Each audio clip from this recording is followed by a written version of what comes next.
Scooby-Doo, Scooby-Doo, Scooby-Doo. On this episode of the History of the Chorus podcast with Curtis and Josh, we took a look at the band from Fort Smith, Arkansas, known as the Handshake Murders.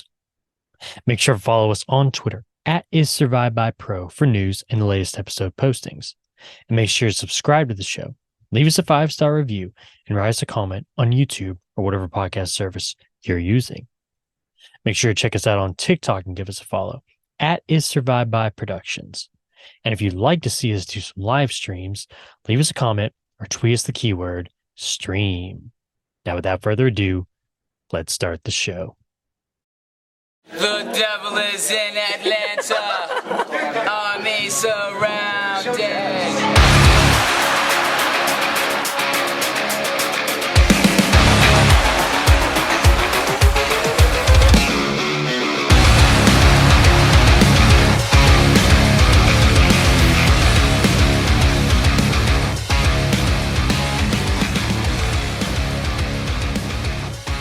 But I am the one who's left here to degenerate, living the moment that I stop breathing. I am this curse of retribution. I am this collapsed engine of the hate that burns. Beautiful.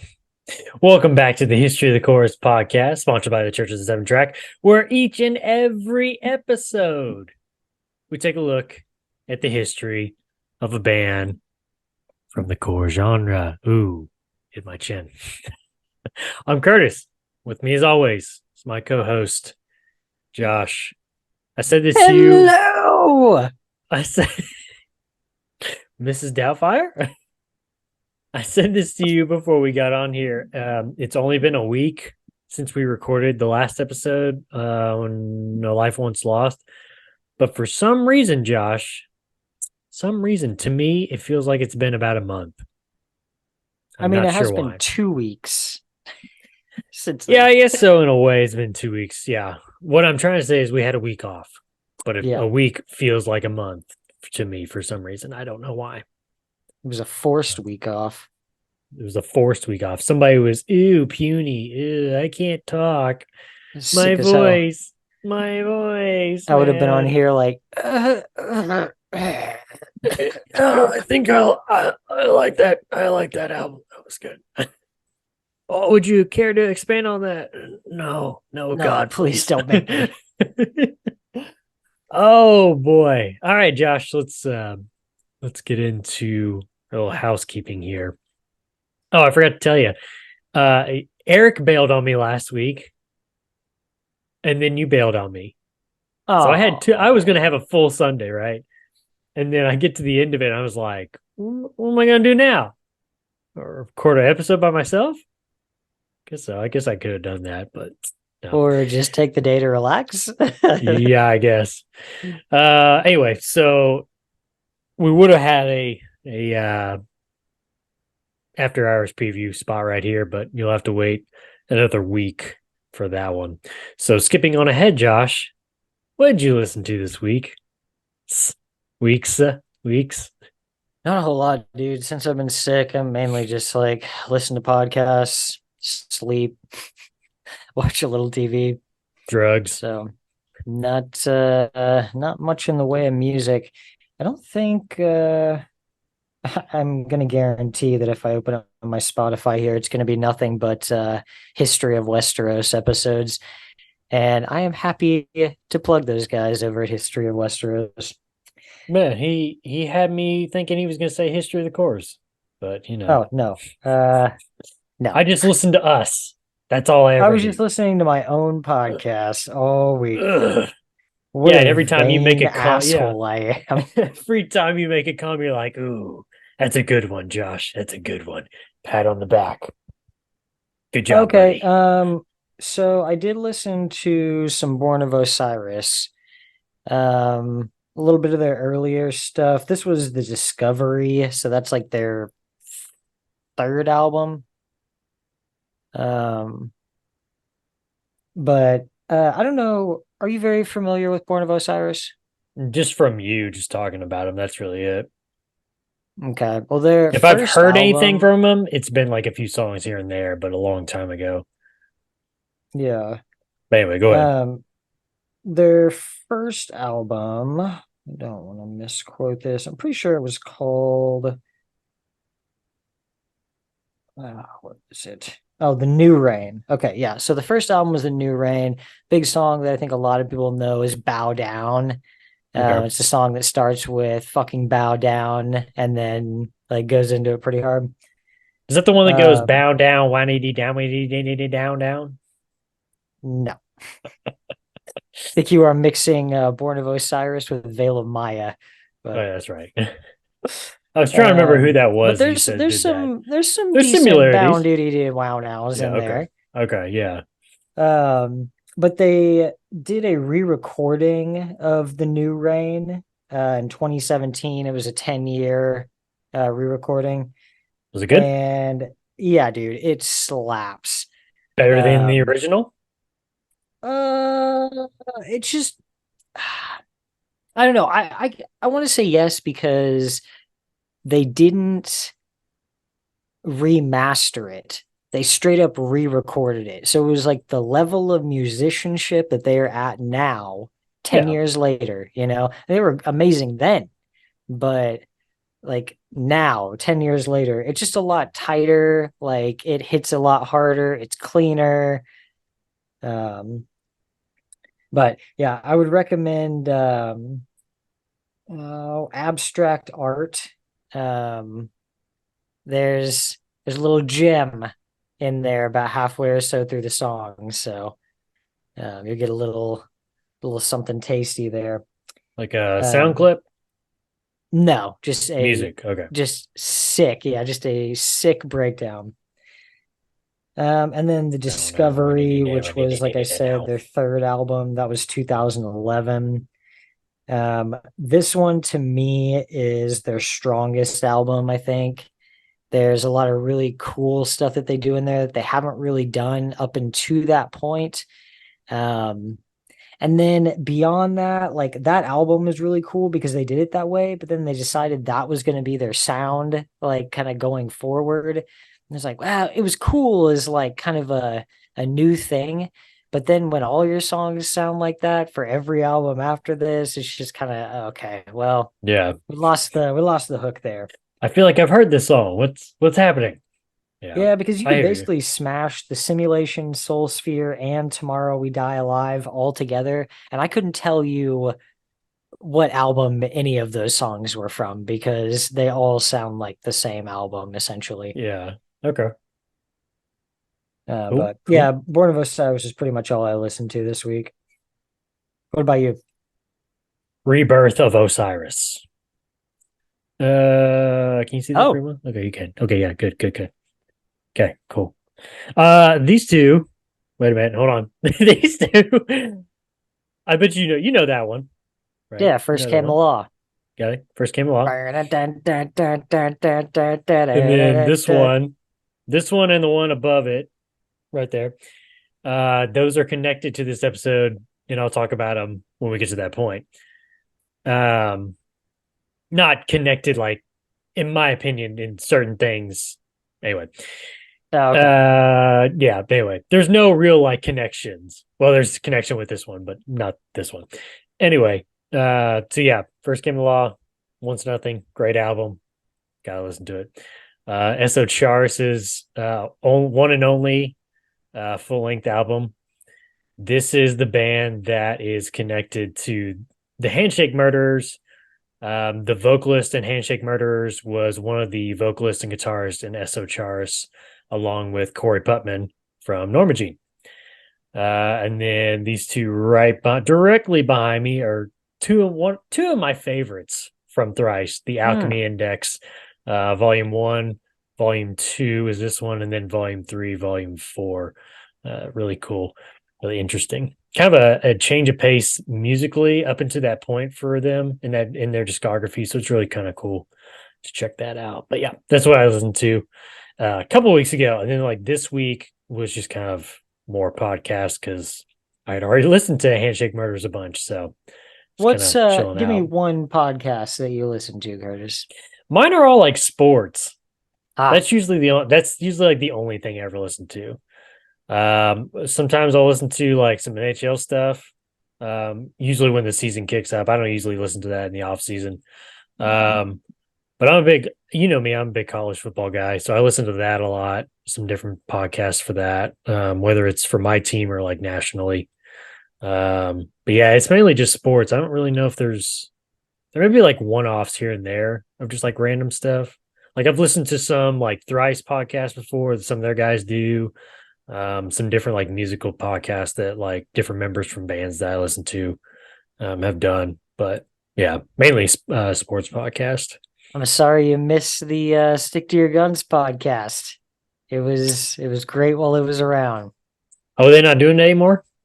No, I remember when we talked about that, it's like not it's like taken down, like it's gone. And Oh, it's be totally gone? yeah, and George, it's because George isn't in the band anymore, and he was the one who was like heading that whole thing up. Oh, okay. Interesting. Yeah. Interesting. Alrighty, buddy. You ready to talk 5 minutes worth of handshake murders? A nice 10. Oh, and here's the real kicker. I already told my Handshake Murders story too on the A Life Once Lost episode. I was gonna say we've already talked about like the That was handshake the whole murders thing. several times. Yeah. Would you like to? Well, here's the thing about it. Yeah, you kind of already did. Never mind. I was about to say you've given us the point of view from when Norma Jean got up there. You got us the point of view of when Jerry got up there. The hobo story with A Life Once Lost. Go check that episode out. And then yeah, you've already kind of said handshake murders. So yeah, cool. Well, if you're not familiar with what we're talking about, we're about to talk about the band known as the Handshake Murders. Is it the Handshake Murders or just Handshake Murders? I think it's just Handshake Murders. Okay. Oh no, I mean, I've heard both. yeah, I think it's I mean, I think it's the right behind you, yeah. it's the. I think it's the But I have- because everywhere on my screen all over the place it's saying the. Okay. Maybe it's just a deal where like people just like to say Handshake Murders for like shorter, I guess.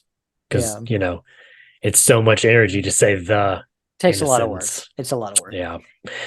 Okay, so this band is categorized in the genre of metalcore, sludgecore, ugh, dirty, mathcore, and hardcore punk. Do you agree, disagree, Josh? What do you think? Agree. Yeah, I don't know if I would. They're a tough one to nail down. Let me ask you this. I was gonna save it to the end of the episode, but I'll go ahead and ask you now since we're kind of talking about that. Do you feel like over their short history, I mean, technically they were around from 2000 to 2011, so they're around for 11 years technically. Like they really. Do you feel like it was an existence of like experimenting with their sound, or do you feel like they ever really pinpointed on what they wanted to do? I mean, I think this was it. I think Usurper was it, and Progression of Man, it was just kind of a rough draft of that. And then it's over. So I don't think, it's hard to say, but Yeah. like I mean, because most of this album is like kind of the same. I Yeah. feel like that's what they were intending. Like that was kind of the sound they were going for. so well, we'll talk about it here in a second, but I mean, yeah, so those are the only two that you got to listen to, right? Because that's the only two that are on Spotify. That's it. Yeah. So see, they have another EP, well, their first EP on YouTube.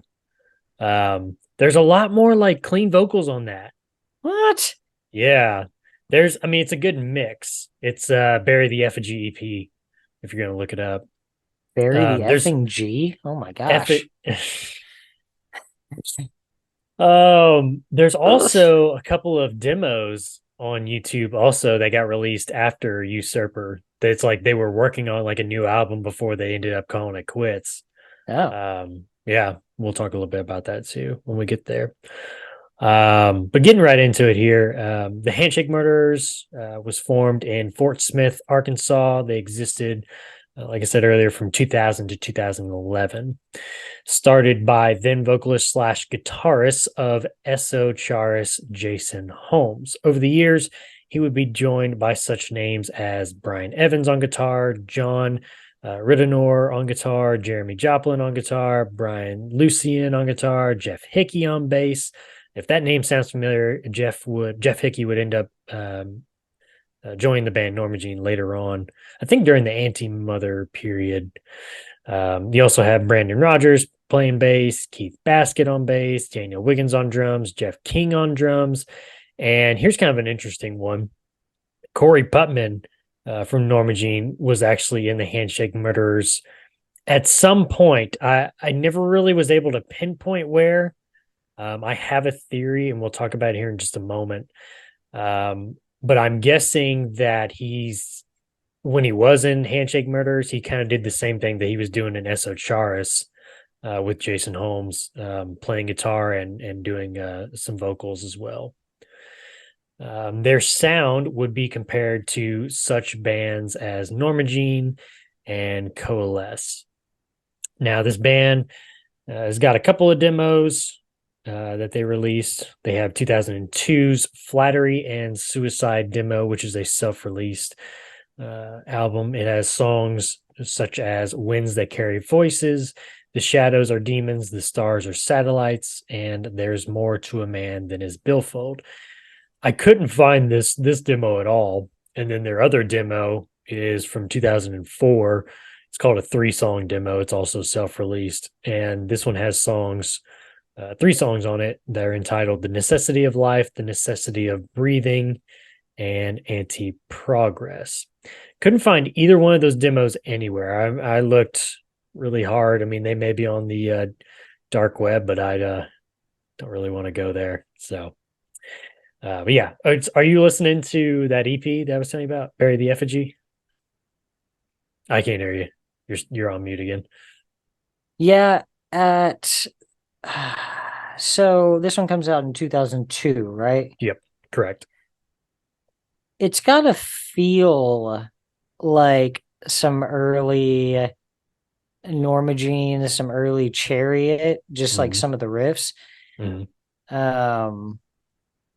And I mean, Corey's been in Norma Jean since like 2004. Right. So he would have to have maybe just toured with them as like guitarist or something. So there's a couple of like clean vocals on that EP that kind of sound like him. And I wondered if maybe he's on that album. But I couldn't find like a member list or anything on that album anywhere. I do really like the group like vocals on There's More to a Man Than His Billfold.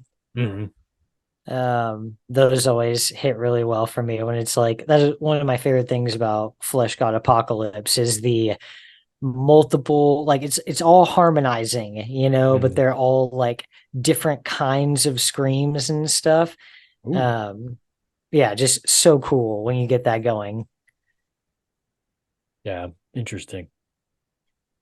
Yeah, I kind of wondered listening to this EP if Corey was on there. Some of those clean vocals, at least. You think he's just doing clean vocals? I mean, we know he was a guitarist. I don't know. I don't know. See, listening. This is 2002. Eso-Charis disbanded in 2002. And so they started up this band while still being in Eso-Charis. And listening to, the discography of Eso-Charis, Corey does the main vocals and Jason kind of backs him up. And there's times where it's like I can tell it's Corey, just from like listening to Norma Jean all those years and everything like that, even at a young age. I don't know, man. The unclean vocals sound like Jason on this EP, but at times I wonder about the clean vocals. Like there's just something about it, man. These main riffs in One More Name, like that's some Norma Jean shit. Yeah. It's like And if that's I probably had to, what if I had go to ahead. guess, like that's Corey He's at playing on least this. doing guitar. Yeah. Yeah. Yeah, that's true.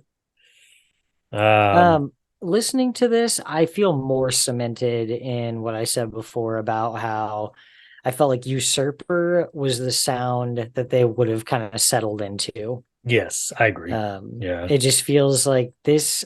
I don't know. This doesn't feel like. I don't know. This doesn't feel like them, you know. And Well, then they so build to Usurper, and that feels like that's another level. yeah. I just feel like they're still kind of like riding the wave of Eso-Charis, not as in like extreme because Eso-Charis is like more kind of like mathcore, almost kind of like Dillinger-esque at times. Yeah, And this isn't that at all, really. yeah. And they do some clean It's vocals in like that Eso-Charis, but it's light, more screaming. Yeah. I was about to you say know. it's like a Like, light version of it. yeah, Um yeah, songs on this EP, 2002's Bury the Effigy EP from Tree of Woe Records includes There's More to a Man Than Is Billfold, One More Name, A Horror in December, The Shadows Are Demons, The Stars Are Satellites, Love is a Loaded Gun, and the finale, Fountain of Blood. I talked about the other one. Now, the other EP that comes after this is the one right behind me, 2005's Essays on the Progression of Man, What Time and Earth Will Not Bury, from Southern Death Records. Delicious. I like damn. that. Yeah. Produced by Barry Pointner. We've talked about him before, but I can't remember who he's done work on before, but I know that I remember that name. Interesting fact for you, Josh. The album artwork was designed by Daniel Davidson, former Norma Jean drummer, former Underoath drummer, former Every Time I Die drummer, and a master of his art. I looked at this after reading that. I was like, yeah, I could see that. It's kind of the weird like collage and everything. Just kind of, yeah, I was like, yeah, that looks like Daniel's. There's got to be a horse. There's got to be a horse, man. What's a horse? Yeah. Songs on this album include Chapter 1, The Victim, Messenger, Chapter 2, The Damned, Apostate, Chapter 3, The Beast, Cerberus, Chapter 4, The Blind, Myopia. So, to me, this album kind of felt like at times a little bit like a roller coaster in terms of like genre. Because I feel like there were times that there's some like mathcore elements to it. And then next thing you know, I'm like, this kind of feels a little Southern metal-y, you know? I'm like, okay. And then at times I'm listening to his vocals and I'm like, man, I almost kind of get like a hint of like Once Nothing vocals a little bit, kind of that style. Yeah. You know? Do you agree? Yeah, it's the roughness, I think. Yeah. It's just that very coarse kind of yell scream that I think kind of makes a comparison there. Yeah. Yeah, I don't know. There's some good stuff on this EP, and even Essays on the Progression of Man, like there's it's good. But like Usurper, I'm glad we managed to get Usurper out of them before they disbanded. Because that album just, oh my God. So all four of these songs end up on Usurper. You know that, right? Yeah. Okay. Didn't know if But you they're knew not that. as good as they are on Usurper. Man, I feel like they're good on both, in my personal opinion. They are good on both, but they're not. I like the roughness on Essay, those versions. But yeah, they're good on Usurper too. Like, Usurper just has that extra stuff. like oomph to it. Yeah. Hey, let's talk about Usurper. You want to? I would love to talk about Usurper. All right. 2007's Usurper from Goodfellow Records, produced by Eric Rachel. We just talked about this guy a couple of episodes ago when we did our Zao series. Now he's producing for Handshake Murders. What a world. What a small Nikolai- world. It's like they what a all know small each other or world. something. Nikolai from SputnikMusic.com reviewed the band's debut album saying, quote, coherency. No, there's more to the quote. Coherency. Bands are built up and taken apart thanks to this word. A coherent band is a band who finds its own sense of persona in its music, and it's bound to follow the path that flows the best in their evolution. Either it's because it just flows naturally in them, or at that point in time, it felt like the right progression to follow.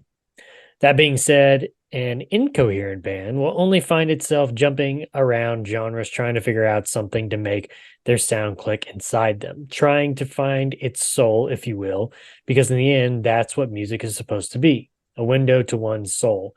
Music is supposed to be about sending a message. The message got lost in translation right here.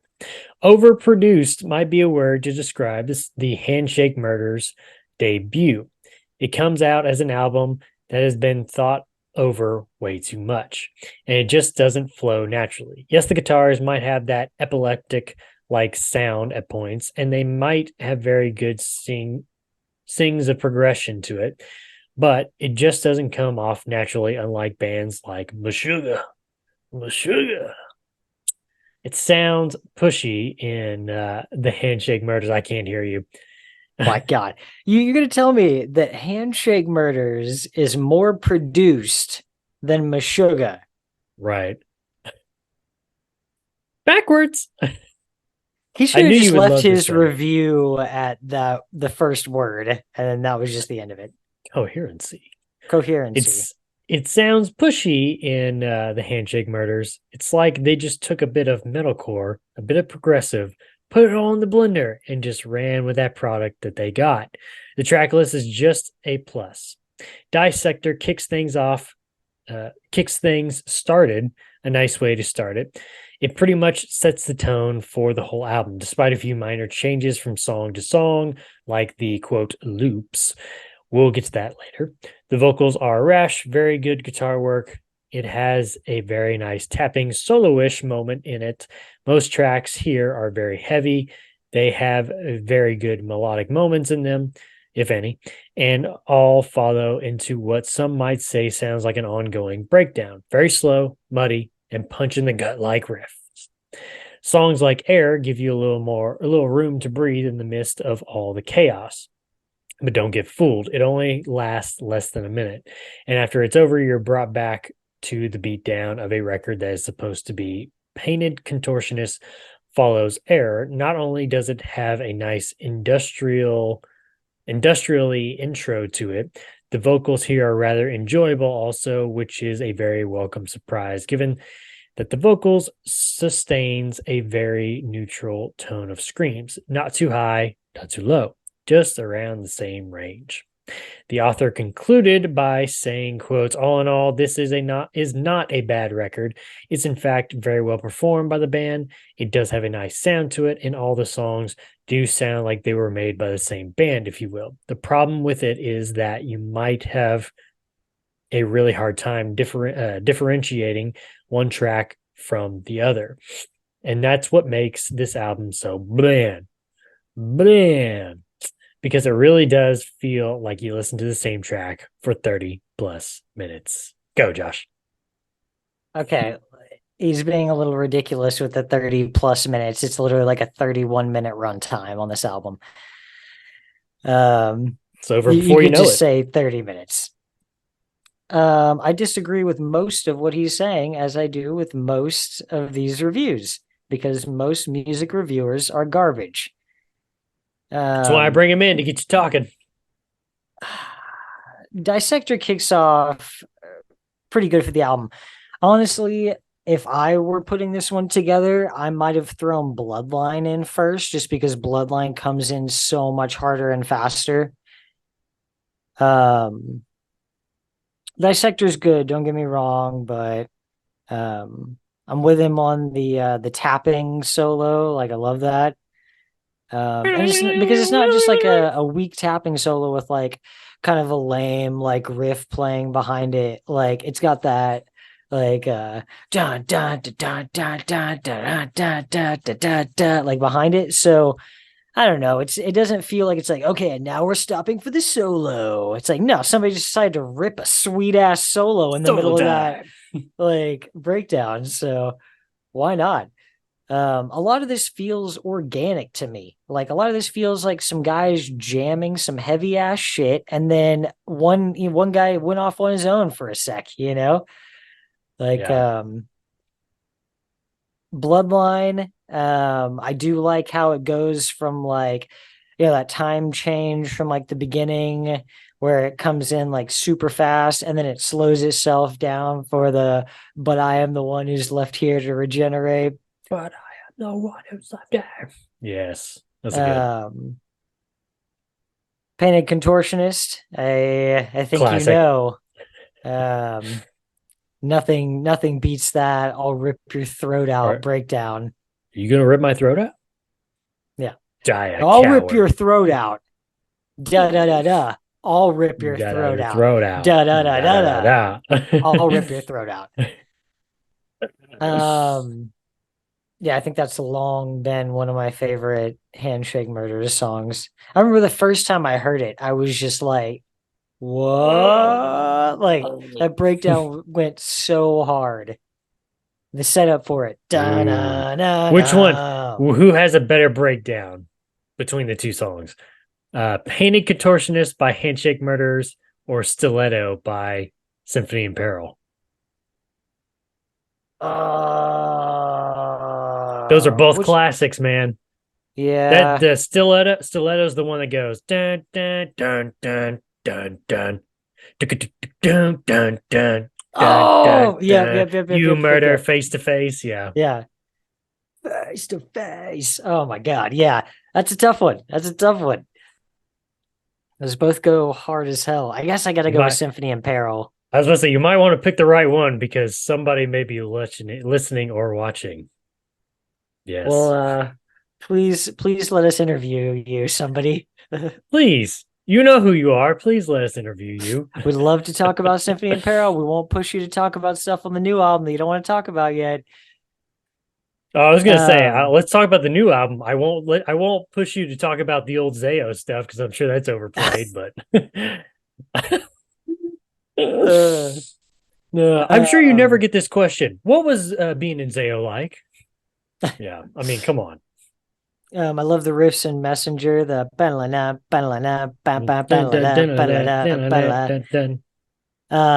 and I really like Error. I'm sure you know why. It's creepy as hell. It sounds like something pulled from a fucking horror movie. Mm-hmm. Yeah, it sounds like it's maybe like some kind of medical teacher, like going through instruction or something. But the way they've got it distorted and with the guitar behind it, like just sounds so brutal. Oh God, what's happening?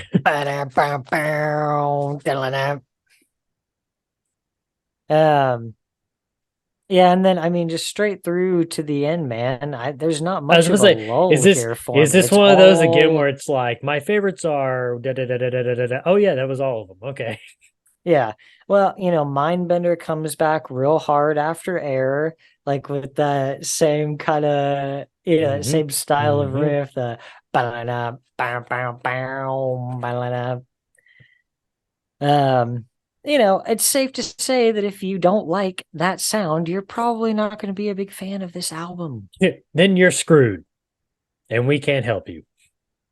Yeah, this album definitely doesn't have a low for me. I was trying to think, just time frame wise.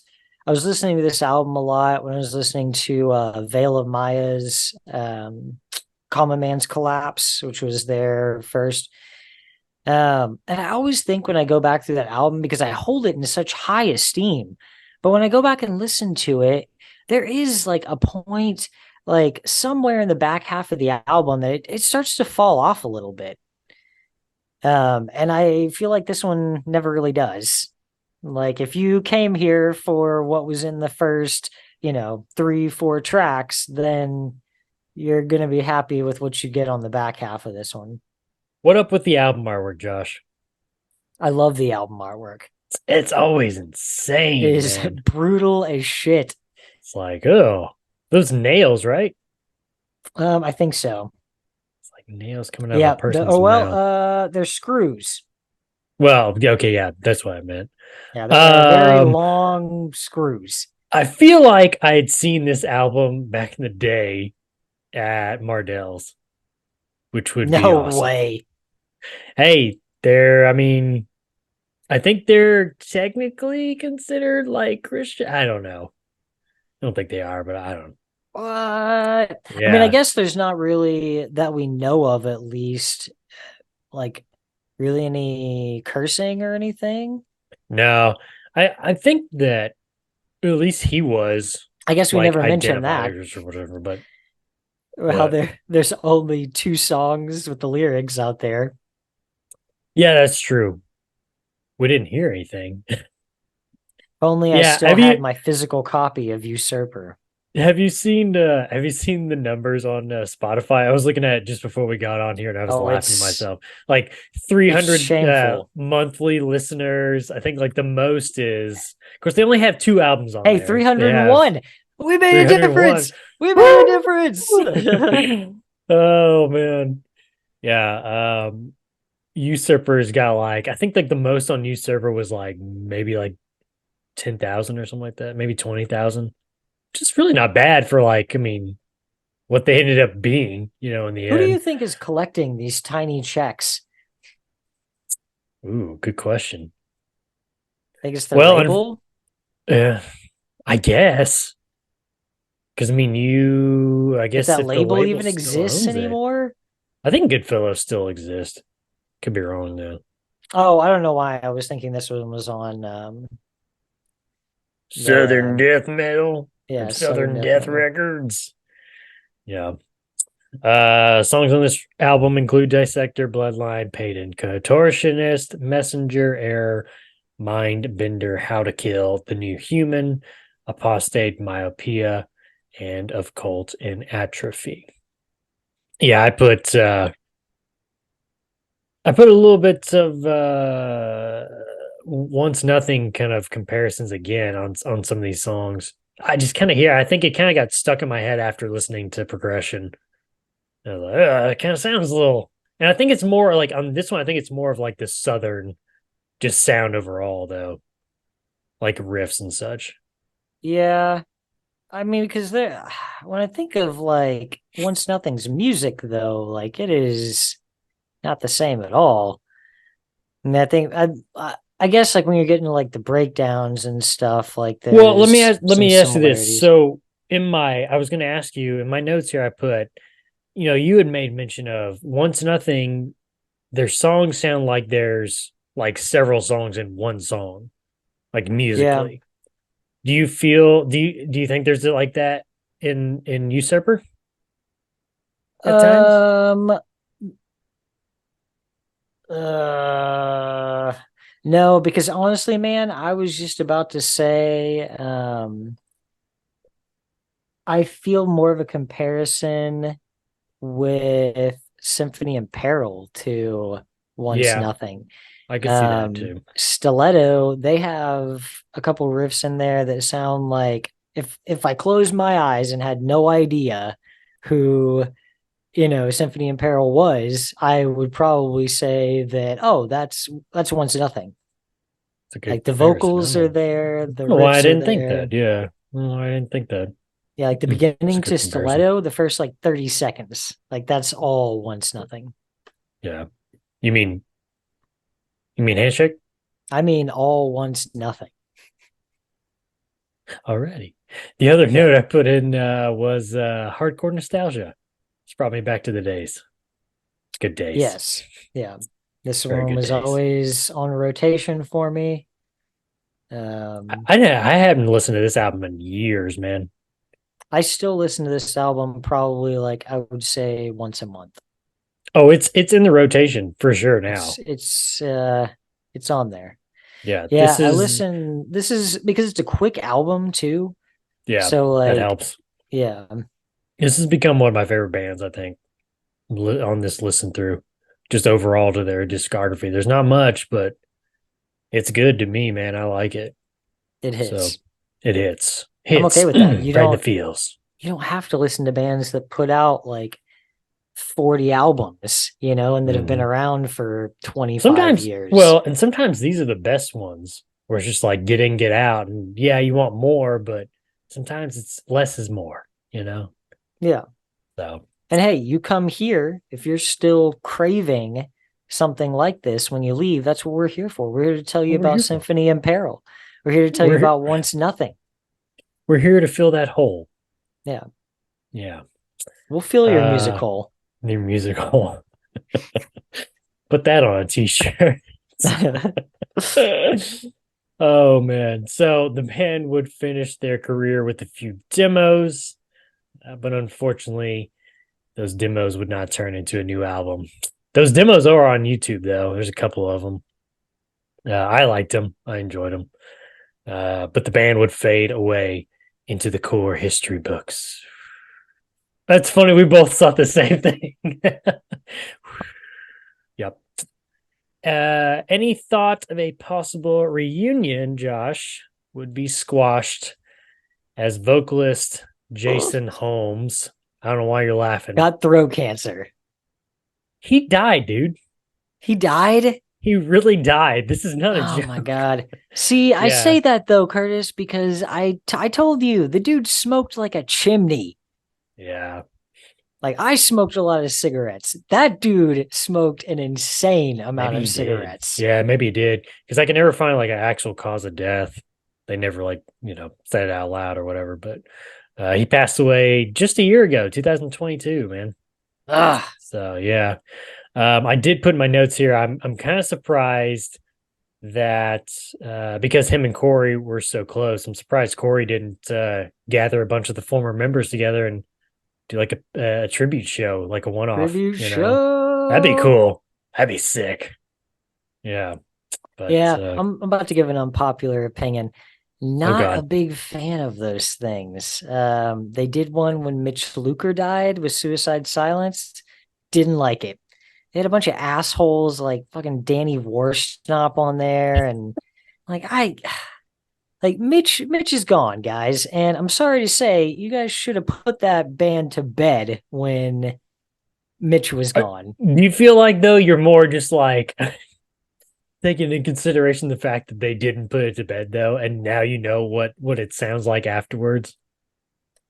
Or did you have that feeling at the time though? When they did the tribute show? When they did the tribute show, I was like, cool. Well, okay. I'm glad you guys are paying tribute to him. That's awesome. There were just a lot of vocalists that I really hate and that are total douchebags that I didn't want to see in Mitch's shoes. Yeah. When did they do the tribute show? Did they already have a new vocalist and already put out an album or anything? No, I don't think they'd put anything out yet. Okay, so it was basically that tribute show was just the band and then a bunch of just guest vocalists. Yes. Okay. Yeah, and then later they settled on what's his face from All Shall Perish, which, while an amazing vocalist, and I love him in All Shall Perish, but stay in your lane, bro. Stay in your freaking lane. I don't like him in Suicide Silence. Yeah, I don't like that. There's a reason you weren't in that band. There's a reason Mitch Luker wasn't in All Shall Perish. Yeah. It just didn't work. Yeah. My final thoughts on this band, like I said just a little bit ago, talking about Usurper, it brought back some good memories. I'm glad to have this band back in my rotation. And then my other thing that I said was based off of what I heard on their final two demos. All I can say, Josh, is what could have been, because those were some pretty good demos. They weren't like, oh my God, they were good. And it's like, okay, I feel like I'm with you. I think they got to Usurper and they decided this is what it should sound like.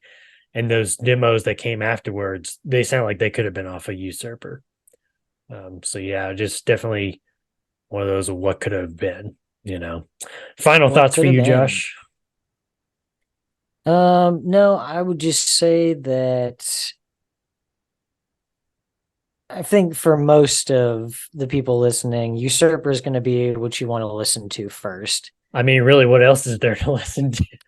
I mean, well, before you hit up the first EP, or you want to go back and listen to essays. Well, heck, I Um, mean, if you're going to listen to Usurper, you basically already listened to Essays yeah, since but all four the songs are the already on there. raw version, you know. This is true. This is true. But yeah, this is pretty much it. Yeah. I mean, this is Yeah. Yeah, you don't really have a whole lot of choices here, people. So yeah. give it all a listen. I think the most accessible songs probably going to be Bloodline and Panic Contortionist. Well, lyrically, yes, because that's all there Well, is online. that's all you'll be able to find. But Yeah. yeah, Yeah. but the album as a whole, really solid. A lot of good nostalgia behind it, but I feel like it stands the test of time. I'm not really somebody who will listen to old music and like purely for the nostalgia if I think it's not good now, or if it Right. doesn't like, Still hit. yeah, if it doesn't work for me, then I don't leave it on just for nostalgia's sake. So Do you have like a band to compare it to? Like, if you like so and so, then you'll like the Handshake Murders. I mean, I think A Life Once Lost is a good pairing. Um, Would you go you with know, we Symphony in Peril? yeah, we talked about Symphony in Peril. Okay. You probably want to say some early Norma Jean, maybe Martyr and Oh God. yeah, I know God, the Aftermath. The Chariot's first album, Everything is Alive. And then Once Nothing. First Yeah, came the Law and then the Indiana Sessions. So it's a good comparison. I don't know if you saw it, but I took a chance and I hit up Once Nothing. Who was the other band? Hit up Once Nothing and Mailing on Twitter. Tweeted at him. And I said, I think I sent him the meme because me and Eric were talking about those two bands putting I out sent an him a album. meme and I was like, hey guys, let's do an interview. No. My meme was it's like a stick figure with a stick and he's like poking at the ground. He's like, come on, do something, Oh my God. I hope you weren't So, also asking for an interview. no, I was asking for a new music. Yeah. So I think I'm starting. I don't know what's going on with Mailing. I'm just at the point where I'm with you. It's like I'm giving up hope. And I'll stick with my number one and number two album on there. And then with Once Nothing, it's like it's turned into we're just a one show a year band at Christmas time. And we all just get back together in Pennsylvania somewhere and just play a show. It's like, well, put some music together, man. Come on. Yeah. I don't know. Anyway. Alrighty. The final thing I was gonna say. I enjoy doing these episodes because they're bands that a lot of people may never heard of before, or maybe you've heard of them, but you don't really know too much about it. So being able to kind of put these names out there and kind of give some more of their music and then their sounds and yada yada yada. Opening up your world. Broaden your horizons. Broaden your horizons. From Josh and Curtis. Yeah. You don't have to listen to shitty music. We're here to help. Yep. Make sure to follow us on Twitter at @IsSurvivedByPro for news and latest episode postings. Or you can just see me tweet at bands some memes. Yeah. But not just on this show, but our other shows as well. You have the History of the Chorus After Hours podcast, where I sit down with my good friend and avid listener of this very podcast right here, Eric, and we talk about the bands me and Josh have already talked about, kind of get a listener's perspective on those bands and this podcast. You also have the Red Right Hand podcast, which has covered all 6 seasons and then some of the Peaky Blinders. And you also have the Throne of the Dragon podcast, which so far has covered season 1, soon to be season 2 of HBO's House of the Dragon. Also, while you're on Twitter, make sure to follow my co-host at Joshua Lynn Gary. It's right there. Can you read? Because it's right in front of you. Make sure to leave us a 5-star review and write us a comment on YouTube or whatever podcast service you're using.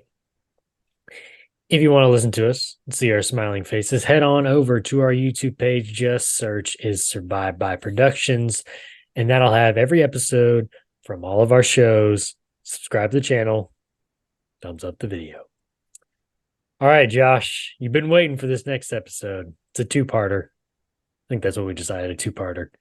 We'll be talking about the band from Riverside, California, known as Impending Doom. Yes. Doom. As we close out here and we look forward to the future, Josh, I want to tell you this because we've had some healthy discussions on the band Impending Doom. Would you say? Yep. Yay. Healthy and informative. Not at all argumentative. Yeah. No, I just wanted to say I'm putting some statements out there now going into this next episode. I'm promising to you, Josh, this is my promise to you. I'm clearing all previous notions or feelings that I had about the band before. Okay, I'm wiping. If I had a slate, I would tell you I'm wiping the slate clean. I'm burying the hatchet. Are we gonna bury the hatchet? Burying the hatchet. What was the other one? There was one other one, wasn't there? Squash some beef. Yep. Squash and beef. I thought that's what we're having for dinner. Yeah. I'm wiping the slate clean, Josh. I'm coming in with an open mind. Okay, that's my gift to you for Impending Doom. Alrighty, man. That's going to be a gift to you. We'll see. Because you're going to get to experience it. We'll see.